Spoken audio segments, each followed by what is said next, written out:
자, 이번 시간에는 계약금 등의 반환 채무 이행 보장이다. 예치 제도, 영어로 에스크로우 이렇게 부르죠. 두 사람 간에 이제 매매 계약이 체결되고, 그리고 계약금, 중도금, 잔금까지 다 치러야 소유권을 넘겨받으니까 매수인은 좀 다소 불안하다. 그래서 계약의 이행이 완료될 때까지, 잔금 치르고 소유권 넘길 때까지 거래대금을 예치 명의자의 명의로 예치 기관에 예치를 한번 해볼까? 라고 당사자에게 예치를 할 수 있다. 권고할 수 있다는 제도죠. 거래 안전을 위해서. 예치를 권고해야 한다라고 잘 나와요. 잘 나오고 거꾸로 이렇게 물어보기도 해요. 거래 당사자가 개업공인중개사에게 예치를 먼저 이렇게 의뢰했어. 예치를 먼저 의뢰했을 때 개공인은 거절할 수 있다 없다? 있다. 거절할 수 있다. 서로 다 의무가 아니라는 정도만 예치를 권고할 수 있다. 거꾸로 먼저 의뢰받았어도 이걸 거절할 수 있다. 이렇게 보시면 되겠어요. 그래서 이 제도의 목적은 뭐예요? 거래 안전의 보장이다. 언제까지 예치하자? 계약의 이행이 완료될 때까지 예치하자. 뭘 예치하자? 계약금, 중도금 또는 잔금. 가끔은 잔금은 예치 대상에서 제외된다 이렇게 내기도 해요.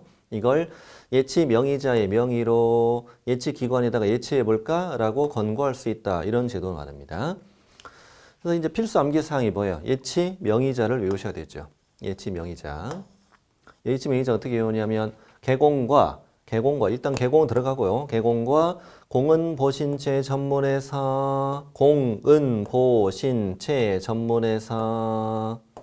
공은보신채 전문회사 이렇게 외우셔야 돼. 공은보신채 전문회사. 예치 명의자가 시험이 제일 잘 나왔어요. 24회 때 예치 명의자가 아닌 자를 찾아라. 그때는 은행의 법원 이 답이었어요. 되게 썰렁했죠. 그리고 이 중에 곤란해. 예를 들어 공인중개사법에 따라 공제사업을 하는 자는 예치 명의자에 포함되지 않는다. X 이런 식으로 얘기도 하고. 자, 공은 보신채 전문에서 일단 개공은 됩니다. 소공은 X인데 이건 아직 나온 적은 없습니다. 그럼 전문회사는 뭐냐면 은행이나 보험회사나 신탁업자나 세신관서 다 예치 명의자 될 수 있는데 이들에게만 독점권을 줄 수는 없으니까 에스크로우만 전문적으로 하고자 회사를 만들어 와도 시켜주겠다. 그래서 계약금, 중도금, 잔금. 매수인한테는 계약금, 중도금, 잔금을 받죠. 그다음 매도인한테는 계약 관련 서류, 계약서, 등기 필증을 받아서 이걸 한꺼번에 관리하는 업무를 수행하는 전문회사. 에스크로우만 전문적으로 하고자 만든 회사다 이거죠. 그래서 공은 보신채 전문회사, 예치기관은 공금신. 예치기관은 틀리게 잘 안 내요. 굳이 외우셔도 되는데. 자, 다시. 공은 보신채 전문회사 공금신. 시작. 공은 보신채 전문회사 공금신. 그래서 우리 중개사법에는 예치기관이라는 용어는 없습니다. 예치기관이라는 용어는 존재하지 않기 때문에 이건 그냥 우리가 지어낸 거지. 이 용어는 시험에 나오진 않고 예치명의자라는 용어는 있으니까 이건 출제가 됩니다. 예치명의자는 단어는 법에 쓴다고요. 예를 들면 공제사업을 하는 자의 명의로 금융기관에 예치할 것을 권고할 수 있다. 5. 또 최신관사의 명의로 신탁업자 등에 예치할 것을 권고할 수 있다. 5. 이런 식으로 지문을 내기도 하죠. 네. 자, 일단 이건 필수 암기사항입니다. 그럼 이 사전 수령은 뭐냐면 시험이 한 번도 안 나왔어요. 사전 수령 안 나왔는데 현재 이 매도인은 현재 그 매매계약을 체결하고 계약금, 중도금이 예치되어 있고요. 아직 잔금을 치르기는 전이에요. 잔금 치르기 전인데 저 계약금, 중도금을 미리 수령할 수 있느냐? 원칙은 안 되죠. 왜냐하면 계약의 이행이 완료될 때까지 예치하기로 했으니까 미리 수령 원칙은 안 되는데 예외적으로 미리 수령이 가능하다. 근데 문제는 미리 수령해 간 후 이 두 사람 간의 매매 계약이 해지되었다. 미리 수령한 후 계약이 해지됐을 때는 미리 수령해 간 계약금, 중도금을 매수인에게 반환해야 할 겁니다.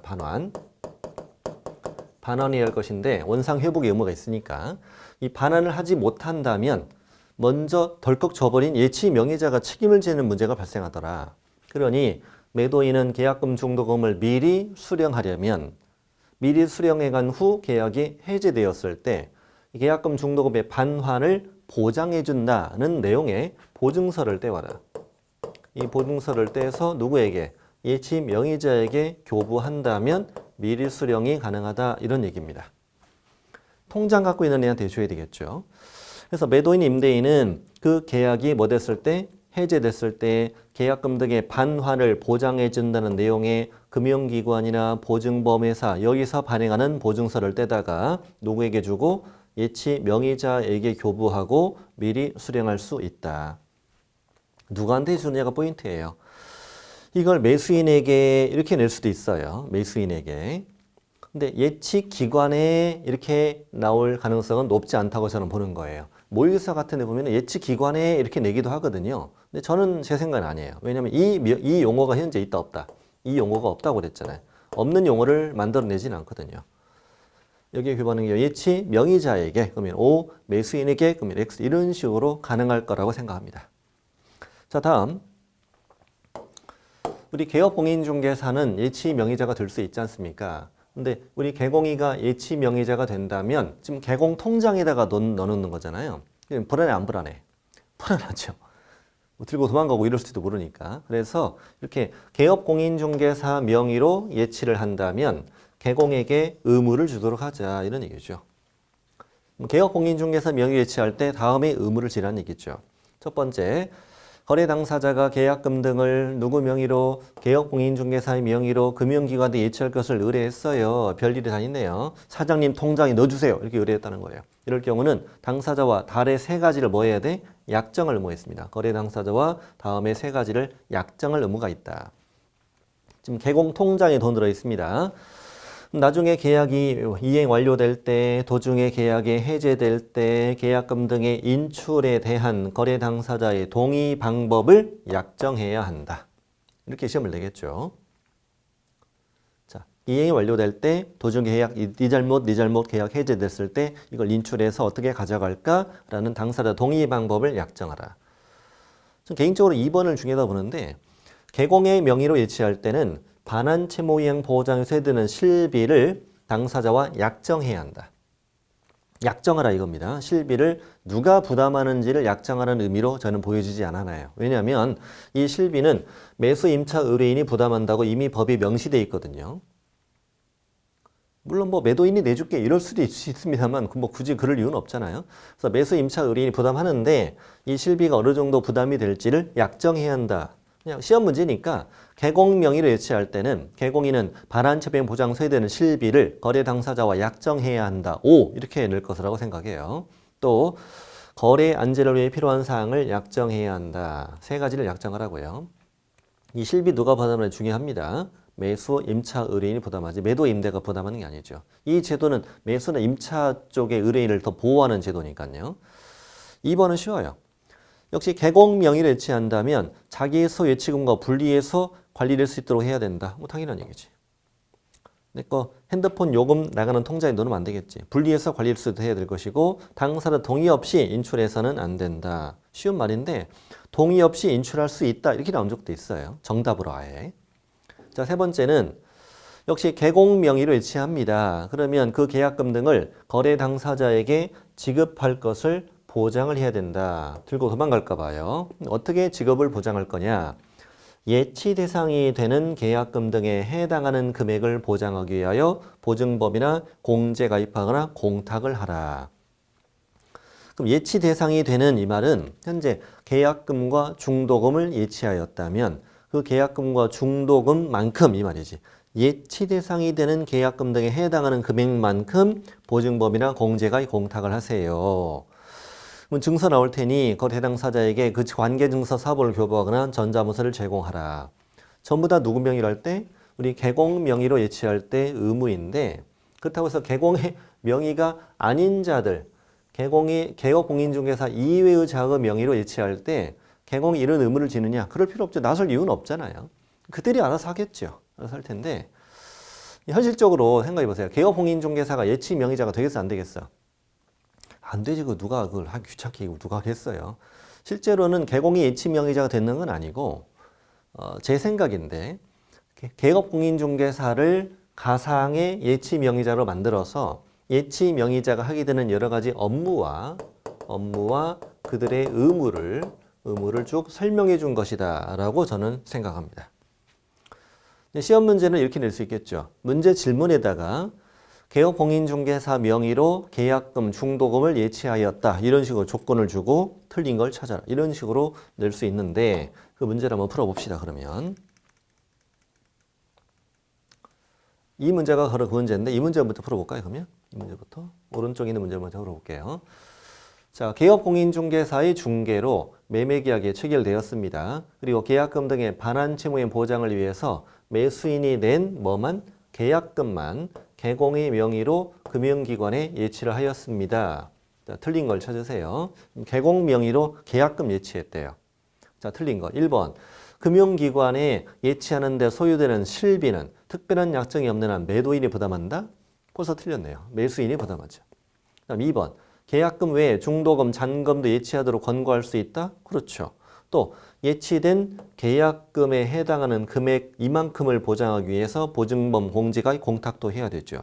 그리고 분리해서 관리해야 될 것이고 동의 없이 인출하면 안 되고 이런 거잖아요. 여기서 이제 추가로 나올 수 있는 지문들이 가능하죠. 뭐 예를 들면 개업공인중개사는 계약이 해제될 때 계약금의 인출에 대한 거래 당사자의 동의 방법을 약정해야 한다. 오.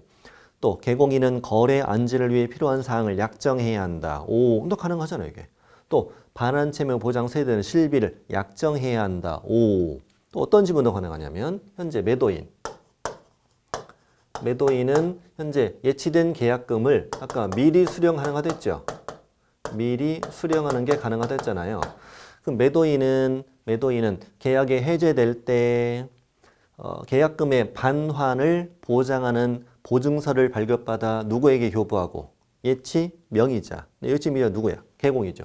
개업공인중개사에게 교부하고 예치된 계약금을 미리 수령할 수 있다. 이런 것도 가능하잖아요. 그렇군요.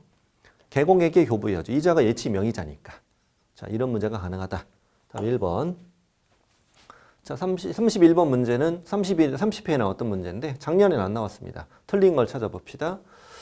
개공인은 거래 안지를 위해 보장하기 위해서 필요하다고 인정할 때는 예치를 당사자에 권고할 수 있다. 좋아. 계약금, 중도금, 잔금이다. 그렇지. 보험회사는 예치 명의자가 될 수 있다. 그렇지. 4번 개공인은 거래 당사자에게 공인중개사법에 따른 공제사업을 하는 자의 명의로 계약금 등을 예치하도록 권고할 수 없다. 있다. 그 다음에 자기 명의로 예치한다. 분리해서 관리를 해야 되는 거죠. 정답은 4번. 어렵지 않네요. 쉬운 단원이었네요. 다음 이제 우리 다음 단원 금지행위로 갑시다. 개업공인중개사 등의 금지행위 나오는데 이 금지행위는 법의 33조로 구성되어 있거든요. 잠깐 책에도 말고 잠깐 칠판 좀 보시겠어요? 화면을 좀 보십시오. 그냥 보여드릴게요. 흐름을 좀 보여드릴게요. 이 금지행위는 법의 33조인데 33조는 1항도 있고 2항도 있어요. 2항. 33조 1항은 개업공인중개사 등에게 적용되는 겁니다. 우리 개공과 소공과 보조원과 사원과 임원 모두에게 적용되는 것이다. 일반인들에게 적용이 안 돼요. 예를 들어 우리 개설 등록하지 않은 자라도 우연히 단 한 번 타인 간의 거래를 중개하는 건 가능하잖아. 중개업이 아니니까 이때는 보수를 받을 수는 있겠지. 근데 그 자가 중개 보수를 초과해 받더라도 중개사법 위반으로 처벌할 수 없어요. 그 자는 개업공인중개사 등이 아니니까 금지행위가 적용이 안 되는 거죠. 33조 1항은 적용이 안 되는 거죠. 개공 등에게만 적용된다. 근데 33조 2항은 누구든지 해서는 안 된다고 되어 있어요. 대한민국 국민 모두에게 금지되는 것이다. 그럼 33조 1항은 개공 등에게 적용되기 때문에 행정처분, 개공인은 임등치, 금지행위는 임금 이렇게 합니다. 다시 뭐라고요? 금지행위는 임금, 금지행위는 임금, 주상전화 이렇게 임등치, 소공은 만만하게 자격정지죠. 행정형벌은 1-1 판매 명수 4개 있고요. 3-3은 관직상도 구단, 1년 이하 징역이나 1,000만 원 이하 벌금, 3년 이하 징역이나 3,000만 원 이하 벌금. 예를 들어서 우리 개공이가 개업공인중개사가 중개보수를 초과했다. 그럼 임등치 1-1. 우리 개공이가 직접 거래했다. 중개의뢰인과 직접 거래했다. 임등치 3-3. 이런 식이죠. 소공이라면 자격정지 1-1, 자격정지 3-3. 네, 33조 2항은 개공 등에 대한 업무 방해 행위라고 불러요. 개업공인중개사 등의 업무를 방해해서는 안 된다. 이건 대한민국 사람 누구에게 적용되기 때문에 누구에게나 적용되기 때문에 행정처분은 없고 행정형벌만 받아요. 일반인들에게 행정처분 줄 수는 없잖아요. 형벌만 3-3, 3년 이하 징역 3,000여 벌금이고 5개를 배울게요. 5개. 그리고 작년에 이 꾸단하고 5가지가 작년에 신설됐어요. 2월 달에. 그래서 이 꾸단하고 이 5개를 묶어서 부동산 거래 질서 교란행위라고 불러요. 부동산 거래 질서 교란행위를 부르고 이 교란행위를 신고하는 신고센터라는 것도 만들어졌고요. 이것도 함께 배우는 단원이 된다. 함께 배우는 단원이 됩니다. 전체 흐름을 좀 정리해 봤습니다. 문제 시작합시다. 자, 33조 1항 금쟁이는 개공, 소공, 보조원, 사원임원 모두에게 적용된다. 개공인은 임등치, 소공인은 자격정지. 형벌은 1, 2, 3, 4는 판매 명수 1-1, 5, 6, 7, 8, 9는 관직상도 꾸단 3-3. 예를 들어서 개공인과 중개 의뢰인과 직접 거래했다. 임등치, 등록을 취소할 수 있다. 3-3. 소공인과 중개대상물 매매업, 여기 여기 있네, 매매업을 했다. 자격정지 1-1 이런 식이 된다는 말이에요. 첫 번째 판. 중개대상물의 거래상 중요사항인데 거짓된 언행 그 밖의 방법으로 중개 의뢰인의 뭐를 판단을 그르치게 하는 행위. 이건 눈에 익히면 돼요, 그냥. 이건 그대로 내기도 하고 그다음에 예를 들어 내기도 합니다. 개공과 매도인 둘이 짜고 매도 가격이 비해 무척 높은 가격으로 팔고 차익을 둘이 놀아먹었다. 가격에 대한 기망 행위를 했다. 이렇게 적극적인 거짓말뿐만 아니라 중대한 하자를 숨기는 것도 들어갑니다. 중요한 하자를 숨기고 매매를 중개하는 것도 거짓된 언행 그 밖의 방법으로 중개 의뢰인의 판단을 그르치게 한 것이죠. 자, 첫 번째 금쟁이 판. 자, 두 번째 금쟁이는 중개대상물의 매매를 업으로 하면 1-1이다. 우리 직업이 뭐니까? 중개업이니까 매매업을 해서는 안 된다는 얘기입니다. 매매업을 하면 투기 우려가 있다는 이유로 매매업을 금지한다. 이거 제목을 꼭 기억해야 돼. 중개대상물 매매업. 중개대상물 매매업. 그래서 토지의 매매업, 건축물 매매업뿐만 아니라 임목과 광업재단과 공장재단의 매매업도 금지된다는 걸 조심하셔야 돼요. 왠지 모르게 좀 들나빠 보이잖아요. 토, 건, 입, 광공 매매업은 다 금쟁이다. 근데 이제 이게 금쟁이 아닌 쪽으로 내면 이게 중개대상물이 아닌 걸 써줘야 되잖아요.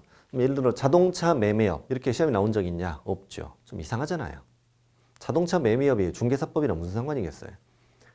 최근에 이런 질문 나왔었죠. 건축자재 매매업 금쟁이다 아니다? 아니죠. 건축자재는 중개대상물이 아니니까. 그런데 이제 그때 문제가 되는 게 뭐냐면 자, 우리 법인인 개업공인중개사 있죠. 법인인 개업공인중개사는 14조에 정해진 중개업과 5개와 경공매 이것만 겸업이 가능하고 그 외에는 겸업이 안 되잖아요, 지금. 그러면 당연히 법인인 개업공인중개사는 건축자재 매매업 할 수 있어 없어요? 없어요. 올 수 없습니다. 왜냐면 14조의 업무에 건축자재 매매업은 없으니까요. 할 수는 없어. 근데 이쪽 금지행위에 속하지는 않지만 법에서 금지되어 있긴 하잖아요. 그러니 법인이 건축자재 매매업 하는 행위 금지행위 아니다라고 문제 내면 좀 이상하다는 거죠. 이쪽 금지는 아닌데 법으로 금지되어 있긴 하잖아요. 그래서 그때 어떻게 냈냐면 법인이 아닌 개업공인중개사가 건축자재 매매업을 했다 이렇게 냈어요. 법인이 아닌 개업공인중개사는 공인중개사인 개공과 법인인 개공인데 그 14조에 정해진 7가지 업무 외의 것도 겸업이 가능하잖아요. 그러니 그래서 건축자재 매매업은 법인이 아닌 개공 이렇게 써준 거예요. 그래서 제가 이제 밀고 있는 게 뭐냐? 여기 임대업. 임대업은 분명히 매매업은 아니잖아요. 매매업은 아닌데 임대업은 법인은 해요, 못해요? 못해요. 법인인 개업공인중개사는 겸업이 금지돼 있어요. 이거 금지돼 있는 거 맞잖아요. 그러니 법인은 안 되니까 뭐라고 썼어요? 법인이 아닌 개업공인중개사가 임대업을 했다. 이렇게 출제될 것이라고 예상을 합니다. 분명히 이렇게 될 겁니다. 아직 시험에 안 나온 걸 좀 밀어드리겠습니다. 자, 두 번째 금지 보셨고 판매. 그다음 명은 뭐냐? 중개사무소 개설 등록하지 않고 중개업을 하는 자. 무등록 중개업자죠. 무등록 중개업자라는 걸 알면서 그를 통하여 중개를 의뢰받았네 라는 얘기예요. 여기 적혀 있는데 예를 들면 뭐 이런 거죠. 이자는 무등록으로 중개업을 하고 있어요. 개설 등록하지 않고 중개업을 한다고. 그럼 당신은 3-3으로 처벌되는 상황이 되죠. 그 사람들 간의 거래를 계속적으로 도와주고 보비를 받고 있는 사람이다 이 말인 거지. 근데 요즘에 이 의뢰인들이 참 똑똑해. 이 친구는 또 어디 다니는 친구? 랜드프로 다니는 친구죠. A가 계약서 써주는데 자기 이름은 안 쓰는 거야. 그래서 저 친구 무등록이네? 마음속으로 막 설레는 거야. 학원 배웠어. 인강에서 공부했던 그 친구가 보이는 거야. 계약서 쓰고 잔금 치를 때 A가 보비 달래. 그래서 이 친구가 버렸어. A한테. 아니, 사장님 제가 어디서 공부 좀 하는데 사장님은 3-3이더라. 보비 안 주겠다는 얘기지. A가 공부해? 요즘에 다 공부하고 정말. 야, 그래도 줄 건 줘야지. 보비는 줘. 아무리 그래도 그렇지. 배운 사람이 그러면 돼. 이 친구 뭐래? 아니, 저도 드리고 싶은데, 판례가 있더라고요. 무등록 중개업을 하는 자와 거래 당사자가 체결한 보수 약정은 무효라고 하더라고요. 무효 알아요? 무효? 못 받는다는 얘기예요. 자, 무효. A가 잘 배웠는데, 진짜. 그러면 당신 봐봐. 당신 내가 무등록 중개업인 거 알았네? 공범 같이 가자. 같이 가자. 이 친구 뭐래? 제가 하나 더 배웠죠. 거기까지만 배우겠어요? 벌써 심화이론이고 체계도까지 공부하는데.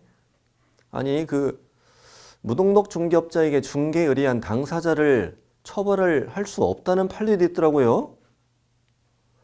무등록 중개업자를 처벌하는 규정이 있는데 무등록 중개업자의 중개 의뢰한 당사자를 처벌할 수 없대고 공범도 아니래잖아요. 시험에 3번이나 나왔어요.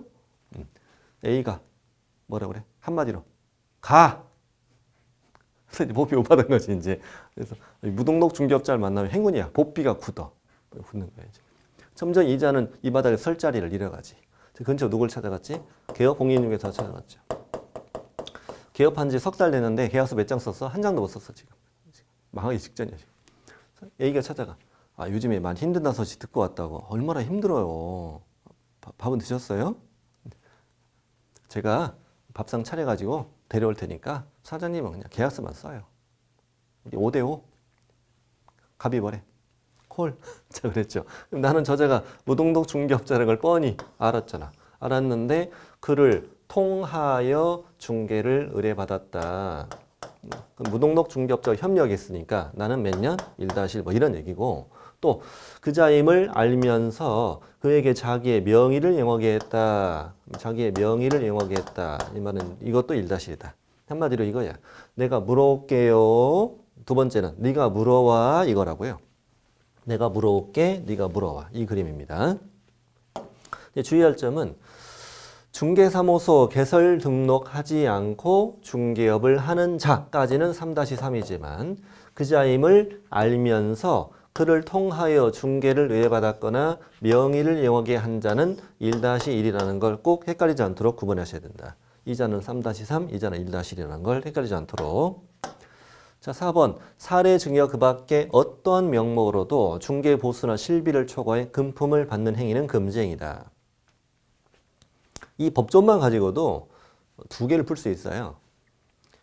예를 들어 개공이 받을 중개 보수는 300이야. 300인데 200을 더 받았지.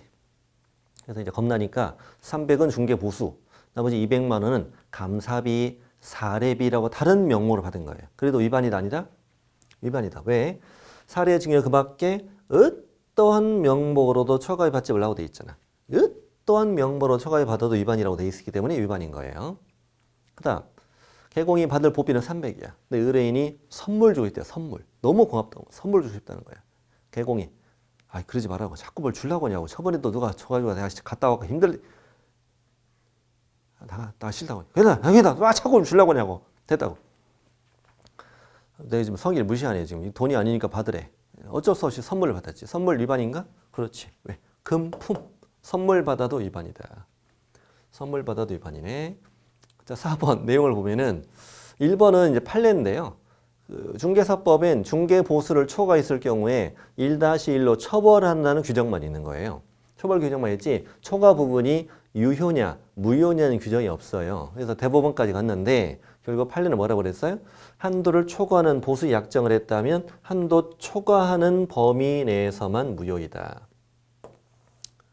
초과 범위 내에서만. 한도만큼 유효이니까 전부 전부 무효다. X라고 이미 출제했어요. X. 초과 범위에서 무효다. 그다음 2번도 잘 나와요. 분양대행 중개도 아니다. 중개가 아니지요. 권리금 알선, 권리금 계약을 알선하는 것도 중개 행위가 아니지요. 따라서 이걸 하고 중개 보수를 초과받는 행위라고 써 있으면 금지 행위가 아니다라고 문제 푸는 거예요. 되게 잘 나와요. 상업용 건축물 분양을 대행하고 중개 보수를 초과하여 금품을 받는 행위, 금지 행위 X. 상가 임대차에 대한 부수하여 권리금 계약을 알선하고 중개 보수를 초과해서 금품 받는 행위, 금지 행위 X 이렇게. X. 3번도 판례인데 한도를 초과하는 유효한 당초 수표를 받았다. 수표 금액 자체는 한도를 초과했다는 얘기고 유효한 수표니까 정당한 가치가 있다는 얘기죠. 수표 받았어. 그럼 한도 초과했으면 이때 위반인 거잖아요. 이때 이미 위반이 되었다라고 얘기합니다. 위반 금지가 성립되었다. 그러니 나중에 수표가 뭐 돼요? 부도 처리되었거나 다시 반환했더라도 여전히 위반이다. 이렇게 푸는 거예요. 한도 초과 부분에 중개 보수를 받았으나 초과 부분을 반환한 경우라고 해도 위반이라고 해야 돼요. 4번은 우리 이제 분양권에 관한 내용인데 분양권인데 예를 들어서 총 분양가 아파트의 총 분양가가 3억이다. 현재 갑이 아파트를 분양받았는데 계약금으로 3천을 치렀고 중도금 1차로 3천을 치렀고 이 상태에서 프리미엄을 2천을 붙여서 분양권을 을한테 파는 거예요. 근데 이제 개공이 중개보수를 받는 거지. 이걸 중개하고 있는 중개보수 받는데 중개보수 공식이 거래금액 곱하기 요율이란 말이에요. 거래금액 곱하기 요율. 이때 이 거래 금액을 개업공인 중에서 어떻게 받았냐면은 3억 2천으로 해서 복비를 받은 거예요. 3억 2천으로. 주장은 이거죠. 이 아파트가 완성되면 3억 2천짜리가 될 테니까 저는 3억 2천으로 복비를 받았지요. 근데 판사님은 아니야. 이 거래금액이라는 단어를 한번 생각해 봐봐. 이 거래금액이라는 건 분양권을 거래하면서 실제로 갑과 을이 주고받은 금액이라고 해석해야 되지 않겠니? 그러니 이건 3억 2천이 아니라 8천이라고 봐야 되는 것이지. 실제 이만큼을 주고받은 거잖아. 그러니까 3억 2천인가 복비 초과야 이런 얘기예요 지금. 그래서 이제 일부 중도금이 납부된 분양권 중개했을 경우에 총 분양대금에 프리미엄을 합산한 금액을 거래금액으로 하여 중개보수를 받았으면 금지행위다, 위반이다 라고 풀고 계약금에 기납부한 중도금에 프리미엄 합한 금액 이걸 거래금액에서 복비를 받았으면 금지행위가 아니지요 라고 푸시면 된다 이거예요. 되게 잘 나와요. 방금 우리 뭐 보셨어? 판매 명수까지 보셨어. 이제 관직, 상투, 꾸단이 시작됩니다. 그래서 관계법령이라고 써 있는데 이 관계법령은 사실 주택법을 의미합니다만 주택법이라고 고쳐서 내고 그러진 않았어요. 자, 주택법에서 양도나 알선이 금지되어 있네요. 근데 이것이 부동산의 분양, 임대와 관련 있는 증서였어요. 여기까지가 한 덩어리예요. 여기까지를 청약통장이라고 이해하면 돼요. 청약통장. 물론 청약통장이라고 하지 않죠. 주택법에서는 입주자 저축증서라고 부르잖아요. 청약통장은 아파트를 분양받을 수 있는 증서죠. 이미 분양을 받아서 동호수가 나와서 분양계약이 체결되면 이 분양권은 우리 중개대상물을 팔 수 있는 거잖아요. 할 수 있는 건데 이거는 분양받을 수 있는 증서일 땐 거래가 금지되어 있어요. 그래서 관계법령에서 양도나 알선이 금지되어 있어 부동산의 분양, 임대와 관련 있는 증서야. 청약통장 같은 거야. 이거에 매매나 교환을 뭐 했거나 중개했거나 매매를 업으로 하면 3-3인 거야. 이거이죠. 간단하게 이렇게 얘기하셔요. 부동산의 분양과 관련 있는 증서. 시작. 부동산의 분양과 관련 있는 관즉상투. 관자로 이런 거든. 부동산의 분양과 관련 있는 증서에 매매 교환을 중개해도 3-3, 매매협회도 3-3이다. 딱지를 중개도 하면 안 되고 매매협회도 안 된다. 딱지를 접지도 말고 치지도 말라고 그 말입니다. 그러면 이 관계법령에서 양도알선이 금지된 부동산의 분양과 관련 있는 증서라는 것은 대표적으로 주택법에서 배우는 입주자 저축증서나 주택상환사채나 뭐 무허가 건물 확인서, 건물 철거 예정 증명서 이런 거 배우잖아요. 아파트를 다 분양받을 수 있는 증서들. 이렇게 청약통장의 거래를 중개하거나 매매업, 중개하거나 매매업 하면 3-3이다. 이 문장 그대로 낸다고 생각하시면 되고요.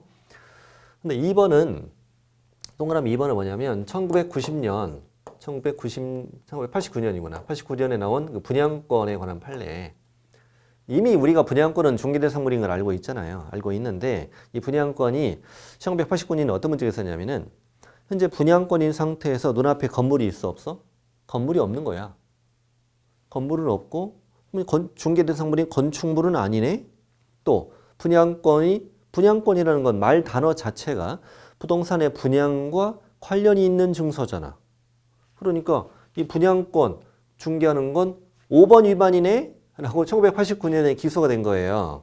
그때 판사님이 야 그건 아니고 내가 아직 이 증서를 잘 모르는 가운데 그 증서라는 것은 이 분양계약의 체결된 시점을 봐서 이 분양을 받기 위해서 받을 수 있는 이 증서를 말하는 것이지 이 분양을 이미 받아서 분양계약에 체결된 분양권은 적법하게 팔아도 되는 거잖아. 그러니까 이게 이 분양권은 이 증서에 포함되지 않는 거야. 그래서 이제 이 선을 딱 그어준 거죠. 분양계약 체결되기 전에 분양받을 수 있는 증서는 이 증서에 들어가고 분양받은 이후의 분양권은 이 증서가 아니야. 그래서 그때 이건 장래 건축될 건물이라고 봐야지. 그러니 이건 중개대상물인 거야.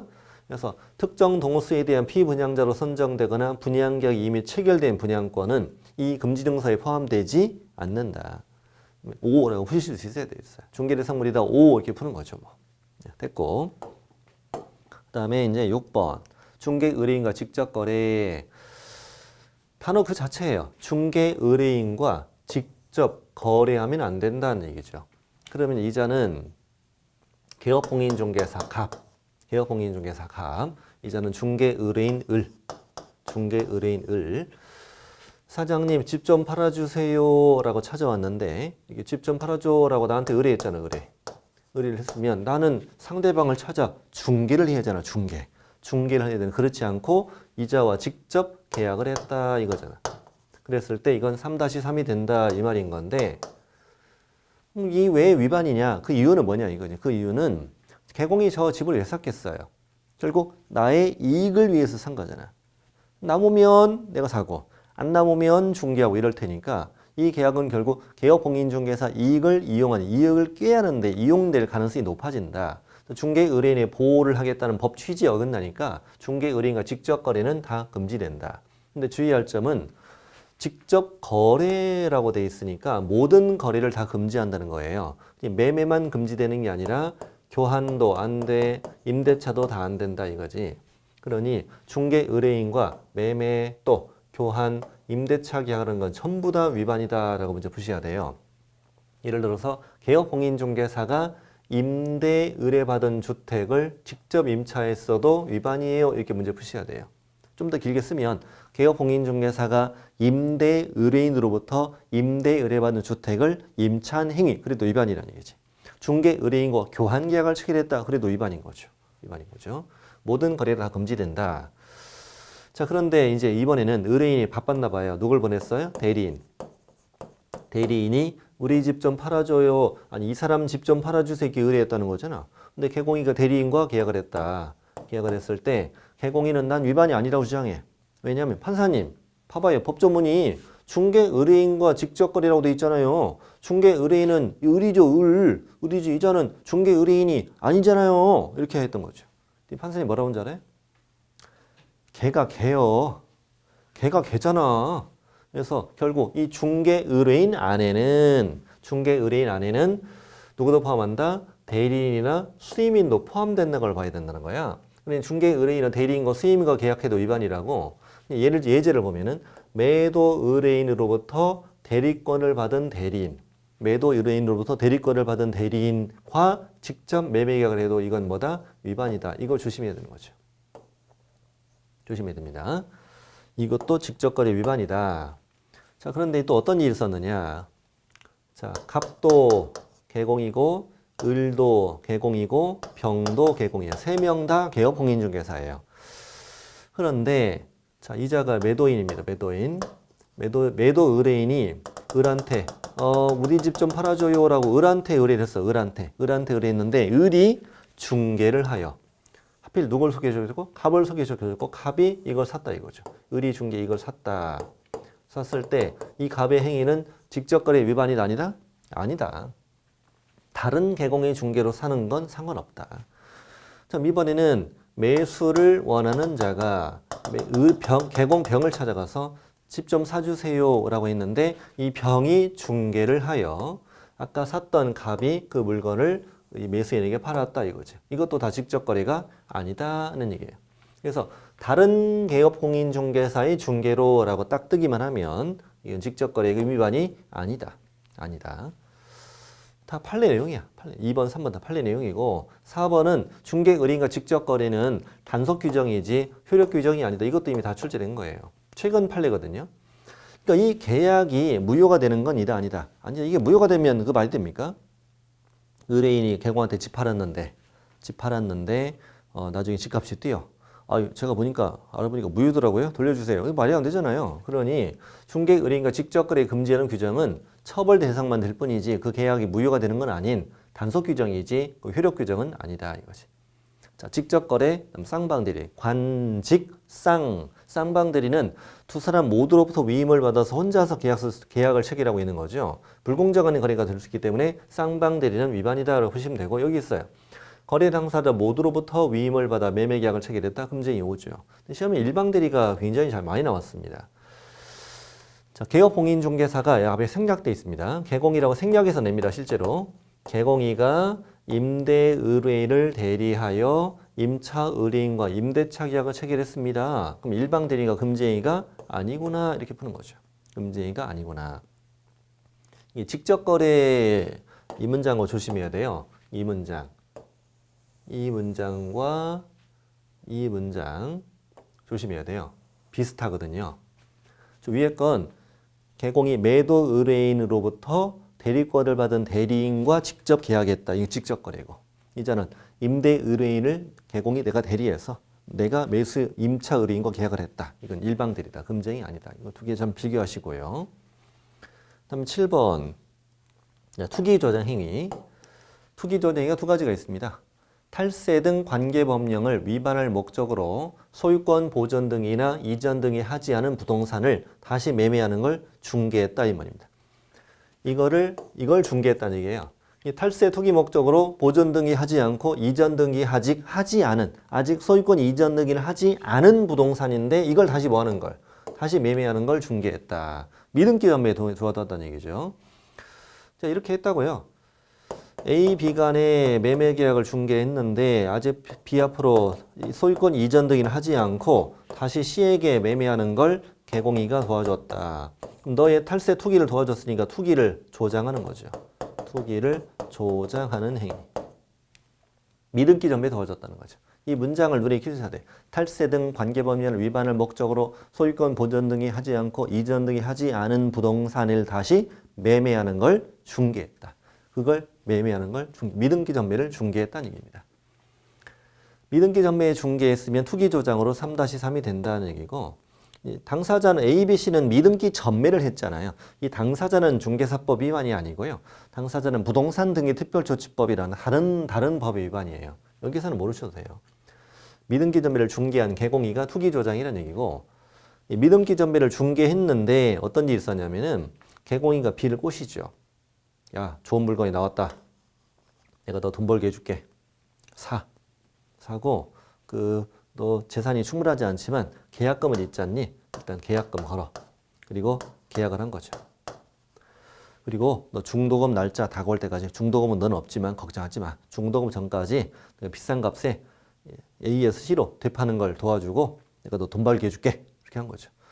근데 이제 중도금 날짜가 다가오도록 전매 차익에 생길 만한 가액으로 이걸 사겠다는 사람이 나타나지 않는 거야. 중도금 이행을 못하면 계약금 날라가잖아. 똥줄이 타들어가는 거죠. 이런 손실을 방지하기 위하여 처음에 B가 산 거보다 더 싸게 되파는 걸 도와주고 말았다. 그럼 결국 B는 이익은 구사하고 손해를 입었다는 거야. 본전치기도 못하고. 그러자 이제 갑한테 너 죽고 나 죽자고. 갑이 뭐래요? 내가 언제 투기를 조장했어. 선의를 조장했지. 저는 투기 조장 행위 안 했지요. 이렇게 주장하니까 판사님은 웃기고 있네. 전매 차익이 전혀 없더라도 어쨌건 너는 미등기 전매를 중개했잖아. 그럼 투기 조장 행위 맞다. 되게 잘 나와요. 또 하나는 투기 조장 또 하나 있어요. 관계 법령에 따라 전매 등 권리 변동이 제한된 부동산을 매매하는 걸 중개했다 이거야. 전매가 일정 기간 제한되어 있는 부동산이에요. 이걸 매매하는 걸 도와줬으면 투기 조장이죠. 투기 조장 두 가지.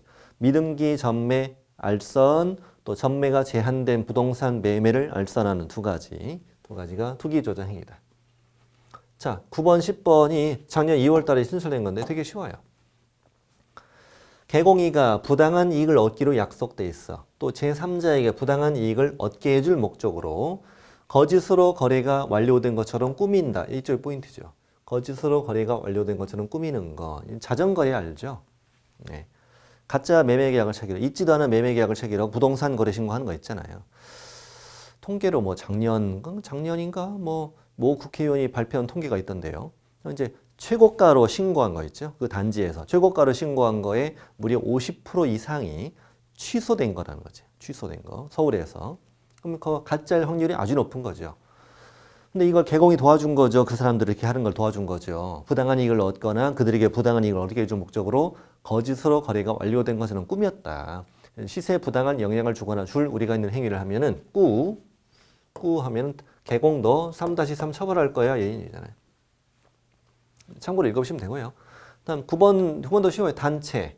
단체는 뭐냐면 개공들이 지역별로 이렇게 친목단체를 만들죠. 친목단체를 만들고 여기 이제 회원업소들입니다. 회원업소 300명, 그 다음 비회원업소 한 20명 있다고 쳐보자고 이렇게. 우리끼리 어떻게 약속을 해요?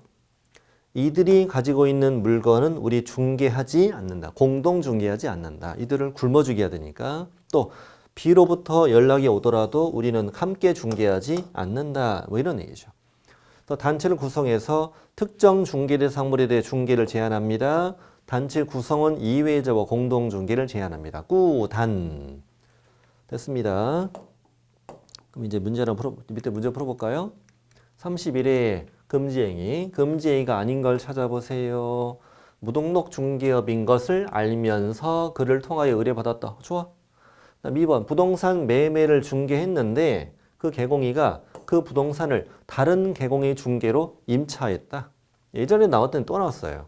일단 매매 중개해서 잘했죠. 잘했는데 그걸 내가 임차하고 싶은데 바로 임차하면 직접거래가 되니까 다른 개공의 중개로 임차했다. 야, 법 없이도 살 사람이네. 훌륭한 사람이네요. 금증이 아니네요.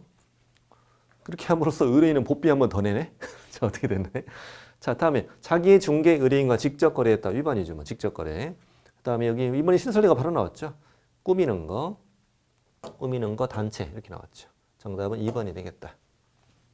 34번 괜찮은 문제입니다.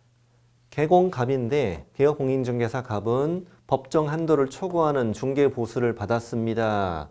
이때 갑에 대한 설명으로 틀린 걸 찾아보세요. 자, 등록한청은 갑에게 업무정지를 명할 수 있는 이유는? 업무정지 명할 수 있는 이유는?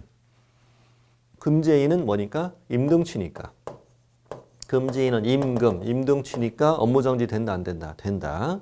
그럼 2번 등록을 취소할 수 있다? 이것도 맞는 거죠. 이거 조심해야 돼 이거. 두 개 다 맞다는 걸 조심해야 한다고요. 함정을 판 거예요. 그 대충 공부한 사람은 뭐냐 왜 두 개야? 이건 아닌가? 그냥 배려버리는 겁니다. 그냥 배려버리는 겁니다. 두 개 다 맞다. 법비 초과니까 1-1. 한도를 초과하는 보수의 약정은 초과 범위 내에서 무효이다. 그렇죠. 초과 범위 내에서 무효였죠. 정답을 5번에 숙여놨네요. 여기서 함정이 빠지라고. 초과되는 금액을 반환했더라도 여전히 금지라고 그랬죠. 정답은 5번이다. 자, 그럼 밑으로 이어집니다. 이제 밑으로 또. 자, 개공 등에 대한 업무 방해 행위 33조 2항 있죠. 5개. 자, 개공 등의 업무를 방해하는 집주인 등 대한민국 사람 누구에게나 금지되는 겁니다. 우리 개공 등에게도 적용되는 겁니다. 개공 등을 빼고 하는 게 아닙니다요. 대한민국 사람 모두에게 적용되는 거야. 그래서 집주인들이 안내문 온라인 커뮤니티를 활용해서 서로서로 집값을 담합하고 개공의 중개를 제한하는 행위를 근절하기 위해서 개공 등에 대한 업무 방해 금지 규정을 신설하였다. 형벌만 준다. 3-3. 그래서 법정 얘기 시작합니다. 누구든지 시세에 부당한 영향을 줄 목적으로 다음 금지의 내용 중 어느 하나의 방법으로 개공 등의 업무를 방해해서는 안 된다. 이렇게 시작합니다. 자, 밑으로 내려갈까요? 내려가 보면은 33조 2항 금지행위는 이렇게 3개, 2개 묶어 정리하시면 쉬워요. 문장 아주 쉽습니다. 벽보에 안내문 붙입니다. 카톡방 만듭니다. 그래서 특정 개공에 대한 중개 의뢰를 제한하거나 제한을 유도합니다. 우리끼리 모여서 뭐라고 그래요? 저 부동산에 집 내놓지 말자. 어지간히 말 안 듣는다 이거지. 이걸 개공이 나서서 하다 걸린 적도 있어요. 개공이가 집주인들을 카톡방 모집해가지고 앞으로 저기 내놓지 마세요. 저한테만 내놓으세요. 1번, 2번이죠. 시세보다 현저하게 높게 표시 광고나 그렇게 현저하게 높게 중개해주는 특정 개공에게만 의뢰하도록 유도하는 거. 저한테만 내놓으세요. 제가 자리 드릴게요. 이거잖아요. 저기 내놓지 말고요. 저한테 내놓으실 때 얼마 이하로 집 내놓지 마세요. 이렇게 하는 거죠. 특정 가격 이하로 중개 의뢰하지 않도록 유도하는 거죠. 1, 3번은 거의 한 덩어리입니다. 한 덩어리. 4번은 개공의 정당한 표시 광고를 방해하고 있죠. 방해. 급매물 나왔는데 집주인들이 막 전화해가지고 당장 안 내리려고 막 쓸데없는 거 올렸다가 막 당장 내리려고 이렇게 방해하는 거예요. 이게. 그다음 시세보다 현저하게 높게 표시 광고하도록 강요. 이거 세다. 강요. 망할 줄 알아 뭐 이거잖아 지금. 강요. 이건 좀 낫네. 대가를 약속하고 시세보다 현저하게 높게 표시 광고도 유도하는 거. 이건 좀 낫네. 유도하는 거. 이게 이제 5가지 대한민국 사람 모두에게 적용되는 것이다. 그러면 위로 올라갑니다. 그럼 이제 아까 제가 그랬죠. 꾸단하고 5가지를 뭐라고 부른다? 부동산 거래 질서 교란행위라고 부른다고 그랬잖아. 부동산 거래 질서 교란행위. 교란행위가 총 7가지가 있다고 그랬어요. 7가지. 여기에 꾸하고 단. 그다음 방금 왼쪽에서 겹쳐요. 똑같이. 3개, 2개. 쟤한테 의뢰하지 말자. 나한테만 의뢰해. 얼마 이하로 내놓지 마. 정당한 표시 광고 방해, 현저하게 높게 표시 광고하도록 강요, 그렇게 아주 유도하는 거. 이 5가지, 7가지만 교란행위라고 불러요. 7가지 아닌 건 교란행위가 아니에요. 7가지 아닌 건 교란행위라고 찾으면 안 돼요. 찾으면 안 돼요. 그럼 이제 밑으로 가서 이 부동산 거래 질서 교란행위 신고센터라는 걸 만들게 되었지. 신고센터에 신고하라고. 신고센터에 신고하면 포상금도 주고 그래요. 포상금도 주는 것도 또 신설되고 그래요. 자, 그럼 이제 신고센터는 누가 만드냐? 그렇지. 국토부 장관. 국토부 장관은 신고센터를 설치 운영할 수 있다. 국토부에서 운영하겠다 이런 얘기지. 근데 이걸 실제로는 위탁하지. 어디? 한국부동산원. 한국감정원이 한국부동산으로 바뀌었습니다. 한국감정원이었다. 한국부동산원이라고 바뀌었어요. 바뀌기 전에 용어가 시험에 나오진 없어요. 여기에 위탁하는 거지. 위탁. 실제로는 위탁. 한국부동산원은 신고센터 업무 처리 방법 절차에 관한 뭘 정해서 운영 규정 정해서 국장 승인. 우리 승인 앞에 항상 누구? 국장이야. 국장 승인. 이를 변경하려는 경우도 역시 또한 같다. 이때도 승인 받으라 이거죠. 승인 받으라. 알겠어. 그럼 이제 밑에 절차 이제. 절차인데 자, 신고인, 이 신고센터, 국토부 장관, 여기 시도지사 등록한청. 자, 먼저 순서 1번. 신고인은 신고센터에 신고하라. 1번. 신고센터에 교란행위를 신고하려는 자는 다음의 사항을 뭘로 제출해야 돼? 서면으로 제출하라. 제가 개인적으로 밀고 있는 건 1번. 1번. 문제를 해볼까요? 신고센터에 교란행위를 신고하려는 자는 신고자, 피신고자 인적사항을 서면으로 제출해야 한다. 오! 이렇게. 그러면 인적사항도 냈던가? 인적사항은 뭐 하지 말라고 했나? 이렇게 하면 안 된다고. 인적사항도 내야 돼요. 그다음 교란행위의 발생 일시, 장소, 내용 당연하지. 그다음에 증거자료 당연한 거 아니니까 이런 걸 서면으로 내라고. 서면에 뜨면 신고센터는요. 조사권은 없어요. 이런 거 필기하지 마세요. 조사권은 없어요. 왜냐하면 부조리가 발생할 수 있어요. 한국부동산원이잖아요. 근데 예를 들어 뭐 신고 들어왔는데 그 담당자의 친구 와이프가 신고 들어왔네. 무마시켜버리면 안 되잖아. 그러니 눈 딱 감고 연결만 해주는 거예요. 바로 오른쪽에 연결해. 신고센터는 신고사항에 대해서 시도지사 등록한청에 조사 조치를 요구해야 됩니다. 무조건 넘깁니다. 그럼 시도지사 등록한청은 신속하게 완료를 합니다. 완료한 날부터 10일 이내 결과를 신고센터에 또 이렇게 통보해 줍니다. 이게 2번, 이제 3번. 그러면 신고센터는 결과 받았잖아요. 그걸 또 누구에게? 신고인에게 통보해 주겠죠. 신고인에게 처리 결과를 통보해 주겠다. 이게 4번. 이런 절차로 이루어지는 것이고 신고센터는 매월 10일까지 직전 달에 신고사항 접수 처리 결과를 국장한테 이렇게 제출하라 이거지. 이렇게 제출하세요. 국장이 설치했고 처음에 이제 설치했고 이렇게 제출하세요 이 말입니다. 절차는 뭐 어렵지 않죠. 순서를 짜맞추라고 나올 것 같지는 않고요. 그냥 절차 한번 이해하시면 될 것 같아요. 10일 숫자 있고 신고서에 뭘 쓰냐 이거지 지금. 종결 뭐가 중요하냐면 반드시 국장이 뭐가 있어야만 승인이 있어야만 처리 종결이 가능하다. 반드시 승인이 있어야만 돼요. 신고 내용은 명백히 거짓이라고 무마시켜버릴 수 있으니까 명백히 거짓이어도 신고자가 신고센터는 신고인에게 보완 요청할 수도 있거든요. 보완 요청을 받고도 보완하지 않았어도 또 신고사항 처리 결과를 이렇게 통보해 줬다가 통보 받았는데 똑같은 걸 다시 신고한 거예요. 그래도 새로운 사실 증거 자료가 없어도 이미 수사 중이어도 재판이 계속 중이어도 이미 판결로 확정되었어도 반드시 뭘 얻어야 승인을 얻어야만 처리 종결이 가능합니다 이 말입니다. 자, 다 됐습니다. 상대 신설됐고 문제 안 나왔으니까 올해 출제될 확률은 아주 높다고 봅니다. 이쪽은 아주 높고 이번 시간 여기까지입니다. 잠시 후에 뵙겠습니다.